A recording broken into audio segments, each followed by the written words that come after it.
face of those living with HIV has changed over the years. Once considered only a gay man's disease, now new cases of HIV in women, minorities, and yes, even children are on the rise. Hi, I'm Alex Redmond, and welcome to CAN Community Health. A big part of the problem is we don't talk about HIV. People are either misinformed or know nothing about the virus that can cause AIDS. Here to talk about HIV and who it affects is Prevention Manager Yalitza Lemoine. She is joined by Senior Prevention Specialist Serena Miller and 14-year-old Lily Ann Zuber. That is Yalitza's daughter. Welcome to the show, ladies. Thank you very much. Well, it's great to have you all, and I have three beautiful women sitting in front of me. So the question is, why? Why do we have this problem specifically with women? Well, in the case of, for example, the Latina population, women have been told for the longest time taking care of the family first before them. So what happened, healthcare has been pushed in the back. The problem, especially with HIV, is because it's a sexually transmitted disease, it is still in the back of their mind. Sex is something that is hush-hush in the family, and that is not being addressed as a part of the sexual health of the woman. Women are being scared to take the HIV test because their perception is that they are not at risk for the HIV. Is there also possibly some kind of misconception that if you take an HIV test that you may be promiscuous, seen as promiscuous if you're standing there waiting in line or something? In the African American community, with women, it's a lot like the Hispanic community. It is seen as something that we don't talk about, and just when it comes to sexual health, a lot of times that women take care of the family first, and that the sexual health is something that the man will take care of as well. So it is something that, you know, it's in the back of their mind, but they don't put it forward as taking care of themselves. Can you explain some different ways that women can be exposed to HIV that we may not even think about? Well, if they don't have control of the sexuality, that's one of the first risks. Meaning, for example, in this case, they don't have control if they're going to use condom, if the perception is they're going to be at risk with whatever partner they are. Well, what about if a woman is in a monogamous relationship or what she thinks is monogamous, and she's thinking, well, I don't need a condom? There has been, sadly, many cases of women has been married for years with the same man, and they don't know what the man has been exposed in HIV, and even doesn't have to be on their relations, on their sex relationship, but it can be drugs use. So what happened through the injection drugs use, these men get infected with the virus of HIV and transmit it to the wife. And what about if the woman is also an IV drug user? Is that a possibility too? That is also a possibility too, not understanding the transmission and modes of transmission of HIV. So there falls the lack of education about how HIV is transmitted. So what can we do to help people know about this? And people are scared about getting tested. Education, education, education. Information is the key. Why? Because you empower yourself with the knowledge, and then you know what is the next step that you have to do to take control of your own life and your own sexual health. So for that is so important. That's what we as CAN, we work so hard doing outreach community so we can provide the awareness to the population, and the key is the information so they know where to go. They know that's going to be free, and they know it's going to be confidential. Okay, but it's all very well to talk about education, but what can we do to get the word out in the community? What suggestion do you guys have, and what is CAN Community Health doing to help effort that forward? I would say to use a lot of social media, because that is it's a very good and quick way to share a lot of information widespread throughout basically the entire nation. And I think another thing that CAN does to share education information are their outreaches that they do constantly every year. So what do you guys do in the community of outreach, and how do you reach out to the women when you're out there? Well, first of all, we plan our outreaches, and in the outreaches we try to find the people who are at the most risk, and based on that we do the outreaches when the people are. They don't have to come to us. We go to where the people are. And how do you do that? We go with our mobile unit. We do have our tents. We spread the word. We do all these kind of activities for people that can come to our booth and they get informed. Also, we provide free HIV and STD screening for them. People are worried that somebody may see them there, though. So how do you get around that? How do you make your events, I would say, user-friendly or family-friendly, so people are not, so that the stigma isn't there so much? We kind of surround our outreaches with different screenings as far as HIV, Hep C, gonorrhea, chlamydia, and syphilis. So it's not just focused on HIV, it's focused on sexual health. And we have reading materials, and we have different things that we engage the person in conversation and answer questions for them and give them that information that they're lacking. All right, so for people that might be a little nervous about what's going on, say with an HIV test, can you describe what's involved with an HIV test? HIV test, it's completely confidential. It's just the tester and the person that's being tested. All of their written information is confidential, and we do not express or give their results to a spouse or an employer or anyone else. Those results are given to them, and if they take it upon themselves to share those results with their spouse or anyone else, it's their responsibility, and it's their choice. We can't share that information with anyone else. And when do you get the results? A week later, 2 weeks later? When is it? Well, we do the rapid HIV test, and you get your results in 15 minutes, and it's just a finger prick. It's not a blood draw. It's not an intensive type of screening. It's just a little finger prick, and much like a diabetic would use to check their blood sugars. What would you say to someone that says, well, if I'm HIV positive, I'm not going to get tested because I don't want to know? Well, the first thing I will say, if you are HIV positive, you're going to be regardless. The best thing that you can do is control your health by going and get tested. Why? Because if you get tested, you can get treated. And then if you can get treated, you're going to have a better quality of life, not only for you, but for the rest of your family, which I believe is extremely important. So I highly encourage everybody to get tested, and then if they are positive, to get treated. But also because you don't want people to have an HIV transmission, you don't want them to pass it on to someone else. How important is that?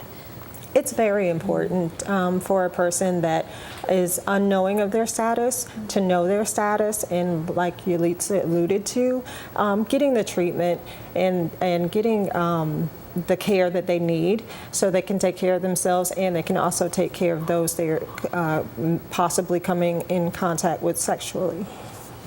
Well, I think that's very important, and we want to thank you guys for joining us. It's a very, very interesting topic, and of course we're talking about women, we're talking about sexual health, we're talking about young people, everything. So we're going to go ahead and take a break now, and when we come back, we'll be joined by Yalitza and Lemoine. We'll be joined by Serena Miller and Yalitza's 14-year-old daughter. And you may be surprised, the group hit the most when it comes to new cases of HIV are young people. That's right, between the ages of 13 to 24. And again, Yalitza's 14-year-old daughter, Lily Zucker, is going to talk about how we can help change this. So stay with us. We'll be right back.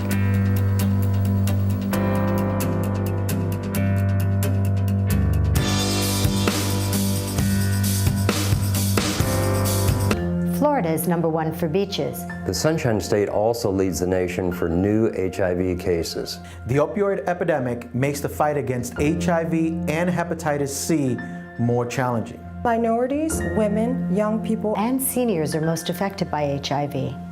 But you can get tested. You can get diagnosed. And you can get treated. TAN offers hope. For information, call or visit us online. Seniors, this one's for you. I'm Bob Trissolini. We don't talk about it, but seniors are at a high risk for HIV, hepatitis C, and other sexually transmitted diseases. You know that little blue pill that kind of puts us in the mood? Well, sometimes we don't practice safe sex. Many are walking around with HIV and Hep C and don't even know it. So protect yourself. You can get tested. You can get diagnosed. You can be treated. Can Community Health.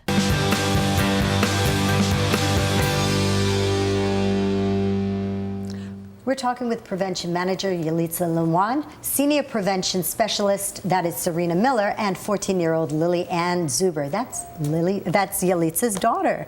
So, Lily, what is it like to be 14 years old and in school, the daughter of somebody that works in the field of HIV awareness?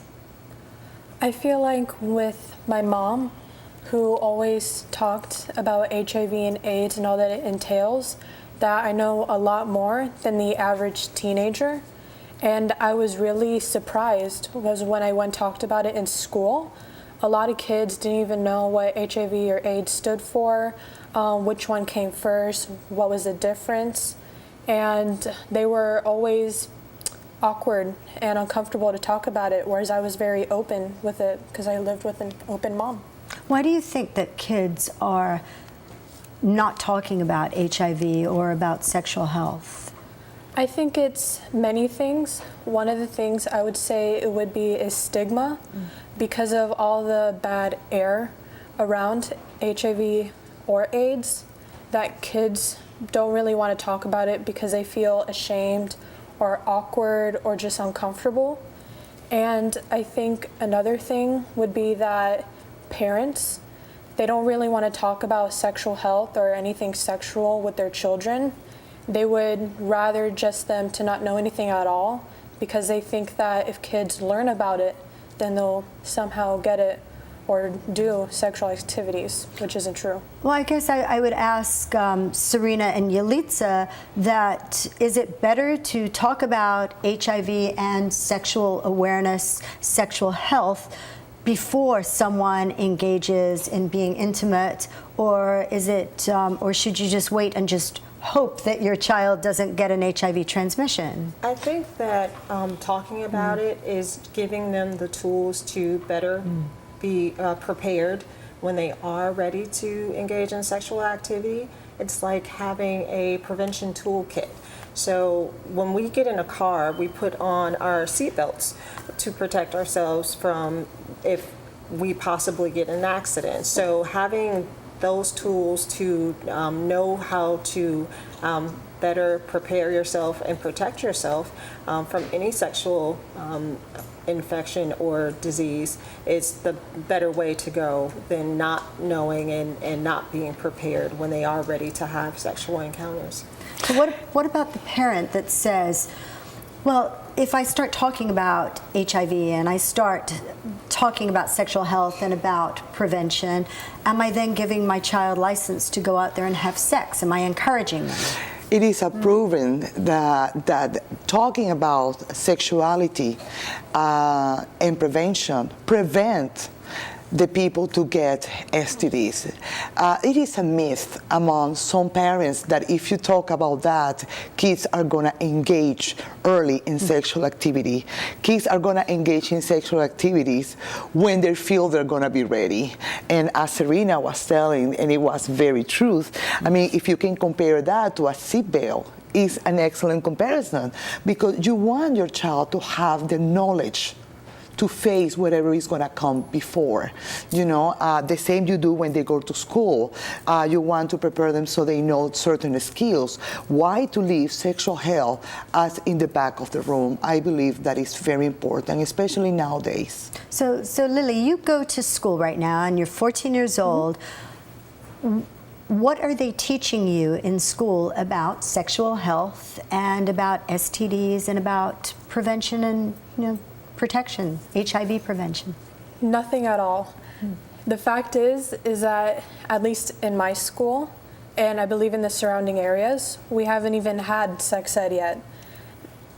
I think that in general, adults and people like the school they like to just ignore the problem and hope it doesn't happen because they feel as if it's like not a good thing to talk about, you know, like it's not, they feel like it should be up to the parents, even though I feel like the school should have the responsibility to teach kids about sexual health, what to do, and that in general.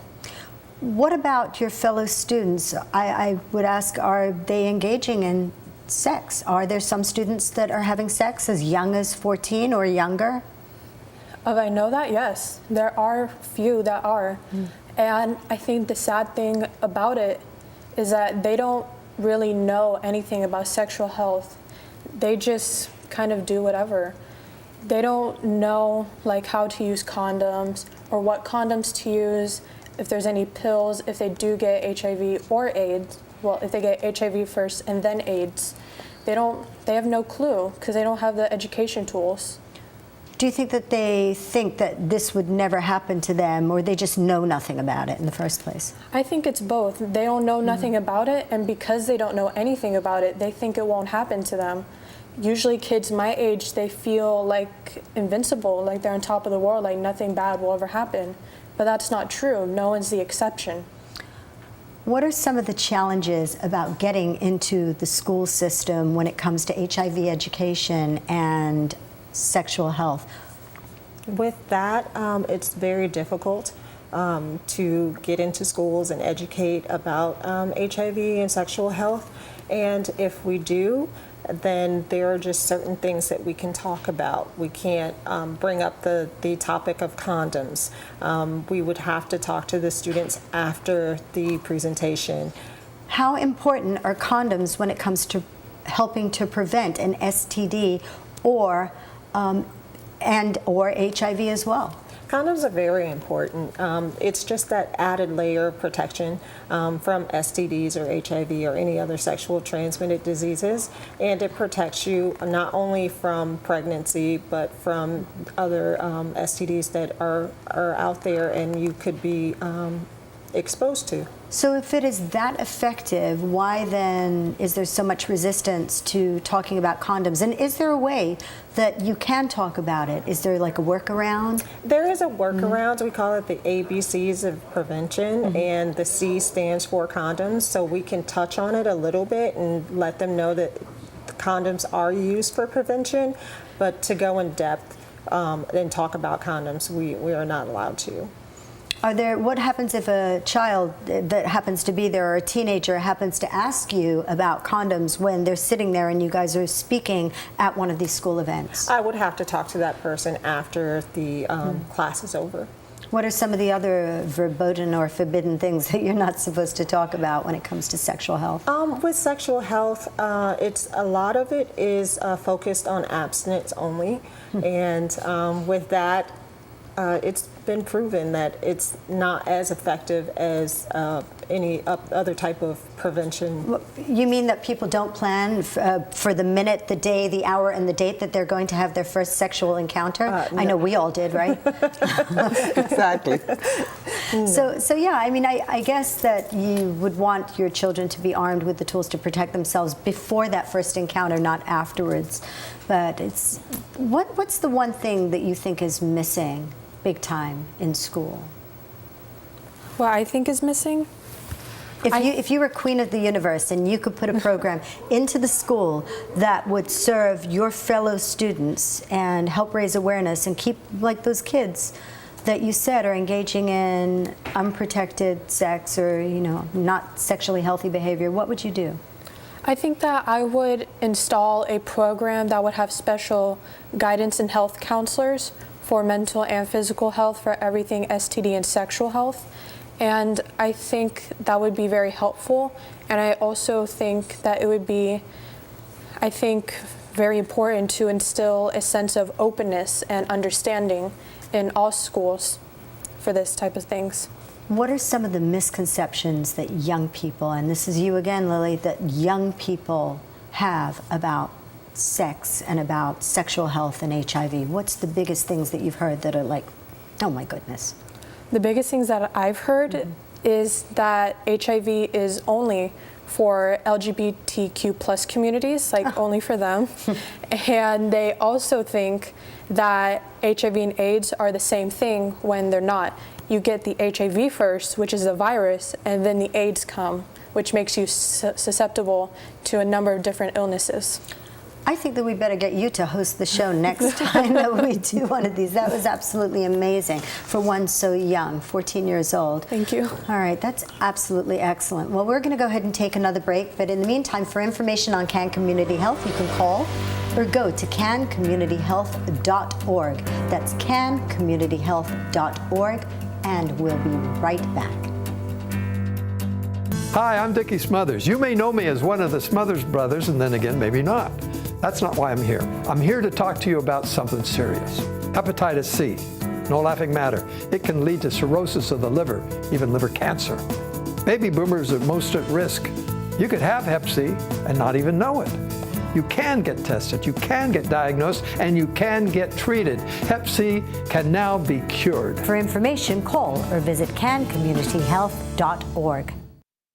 Florida is #1 for beaches. The Sunshine State also leads the nation for new HIV cases. The opioid epidemic makes the fight against HIV and hepatitis C more challenging. Minorities, women, young people, And seniors are most affected by HIV. But you can get tested. You can get diagnosed. And you can get treated. CAN offers hope. For information, call or visit us online.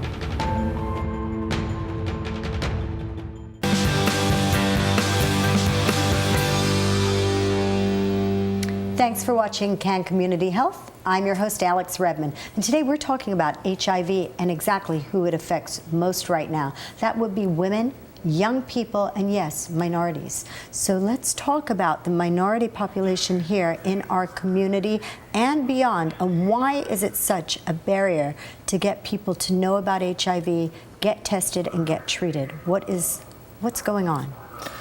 Well, in the case of the Hispanic population, the biggest barrier is the lack of openness in conversation within the family. When you don't have the right information about what to do about your health, you don't take the right decisions. The biggest problem is to get that information into the community and let them know that there are tools and there are locations that they can take care of them. They can go and get tested. The biggest problem is the perception of danger when they don't believe it's going to happen to them because they are more conservative, because they're not doing this or they're not doing that. And sadly, because of the gender inequality that is a huge problem in the Hispanic population, men are the ones who take the first step rather than the women to taking care of the sexual health. Why is that? It has been for a long time. They call it Marianismo and Machismo. A lot of people heard that terms many times. Machismo is the perception that the man is the one who take care of everything, all the decision in the house. And Marianismo is the reflection of the woman, that it have to be resembled to the Virgin Mary. So in the perception of the man, if a woman knows about sex, is a woman taking care about her sexual health, is she carry condoms with her, she's going to be perceived as somebody that is highly promiscuous within the society, and not only by men but among other women as well. So taking care of yourself is perceived as being promiscuous. Yeah. That's a shame. That's terrible. So what's happening with these women when they're not going and getting tested or taking prevention? What happens to them? Well, they're high risk. That's the biggest problem. And sometimes when they get to the doctor, the problem of, let's say, chlamydia, it gets to a point that they might lose, the functionality of to have kids later on in life because the pelvic inflammatory disease is going to be so high. What about English as a second language? Because a lot of people English is not their first language. How big a barrier is that? I mean, we have people that are from the Latino community, they speak Spanish, and then we also have people that speak Creole or another language. So what can we do to help this? And what is CAN doing? Well, one of the biggest barriers, and especially with the people who are Hispanic, is they take their kids who speak English to the doctor, making their kids translate for them. So imagine the issue that they have expressing sexual health in front of the doctor when their kids are in there. That's one of the biggest barriers. What we do as a CAN community here, we have an extended staff that is bilingual. Not only we speak Spanish, but we are cultural competent to understand the needs of certain population that change by population. I mean, the population that lives in Mexico is totally different than the population that come from Central America. So for us, it's not important only to help translate the person, but to understand their needs in the cultural level so they can have the best services. Well, I would say that now that you have the opportunity and you're here and we have all of our friends out there in TV land that are watching us, I would say in a couple of sentences, just this is your opportunity to reach out and appeal to people out there in Spanish. Go ahead. What would you tell them about coming and get tested? Don't be afraid, it's confidential. Okay, amiga, hermana, madre o abuela, si tú crees que estás en riesgo o si tienes dudas inclusive que estás en riesgo, por favor, acércate a nuestras oficinas. Nosotros podemos hacerte el test gratis para el VIH y las otras enfermedades de transmisión sexual. No solamente eso, pero te podemos dar más guía en acerca de cómo puedes tener más fuerza y más seguridad acerca de tu salud sexual. All right, well, that was good. We at least got a message out there for the members of our community that may not speak English. And I think that that's very, very important to acknowledge them, recognize them, and also let them have information. So, and they can go to our website because you can actually reach out to us at CAN Community Health, and it's cancommunityhealth.org. Again, that's cancommunityhealth.org. Visit us on Facebook or just go ahead and give us a call. Let's talk about another community, especially here on the Suncoast and in Sarasota. We have the Newtown community, and there's also stigma involved there as well that's preventing people from getting tested. And you guys go into the community, so what is the disconnect there? I think the disconnect is what we've talked about before is it's mistrust.